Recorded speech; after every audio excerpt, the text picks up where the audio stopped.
Sveiki, visi gimę po liūto ženklu. Pasižiūrėkime, kas jūsų laukia laikotarpyje nuo kovo 17 iki 23 dienos. Savaitės perspektyvos, ko vengti ir patarimas jums. Ši savaitė iš liūtų pareikalaus labai didelio konkretumo, šalto proto. Viską, ką ruošiatės daryti, suplanuokite minutę į minutę, laiptelis po laiptelio.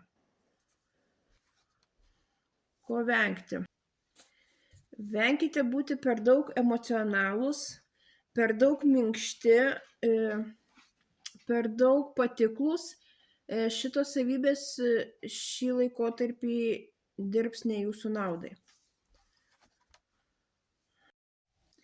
Patarimas jums. Šį laikotarpį venkite viešumo. Viską, ką darykite tyliai, gudriai, niekam nieko nepasakokit. Rinkite informaciją ir nebijokite pasiimti tai, kas priklauso jums.